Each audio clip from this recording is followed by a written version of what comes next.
Hello lovely people! This week I'm doing a review of a book that I read recently and have a lot of thoughts on, and that is How to Live Safely in a Science Fictional Universe by Charles Yu. Safety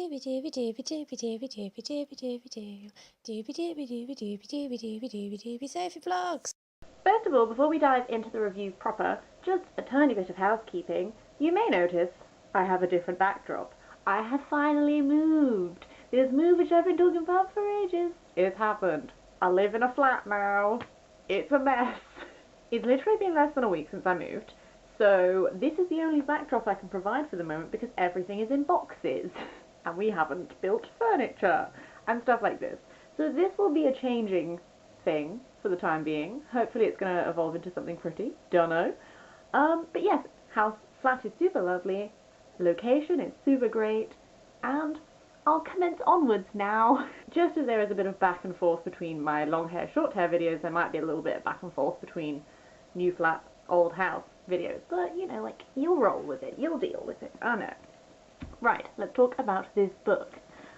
I have feelings about this book. It is nothing like I expected. I hauled this fairly recently, and in the haul I said that I was expecting something to be that was like a little bit Douglas Adams-y. I don't know where I got that notion from, because it's not true. It's not a bad thing that it's not true, but I had a momentary adjustment. So when I first started reading this book, there was a bunch of chapters where I was adjusting to the fact that it was not how I expected it to be, and then once that happened, I then just sort of like went with it, and I really, really enjoyed it. And I have thoughts. First things first. This is not as plot heavy as I thought it was going to be. This is less of a science fiction narrative, by which I mean it's not so much it's telling you this story set in a science fiction universe. It's more of like an introspective look at science fiction using this science fictional universe to do so, which I'm aware makes no sense, but I will walk you through it with me. This is going to be spoiler free, by the way. I'm just giving you, I just have some thoughts that I wanted to say. So, the basic setup of this is, Charles, as in book Charles, not author Charles, Charles is a time machine repairman who lives in this sort of little pocket outside of time in his time machine, and repairs time machines when he's called to do so, at a time machine, like, checkup, you know, servicing thing. He kind of manages to shoot his future self, and then gets stuck in, obviously, a bit of a time loop. That was like what the blurb told me.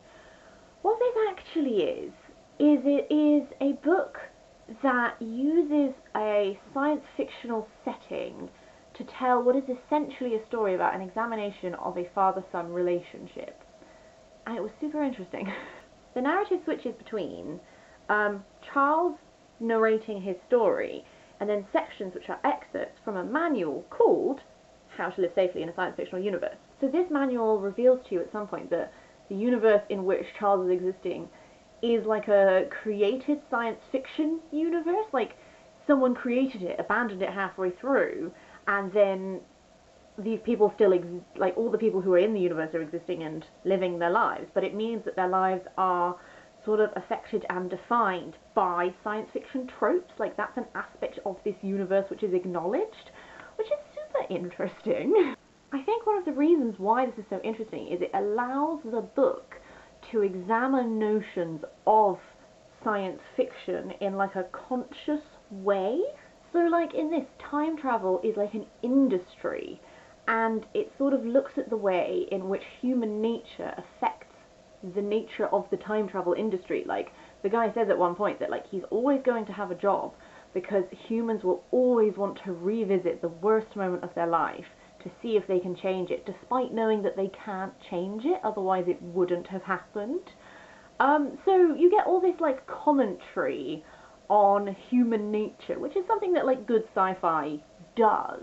Some sci-fi is so effective because it takes these strange and alien settings and people, but it uses them as a lens to examine what we are like as humans and how we react to situations and what human nature is.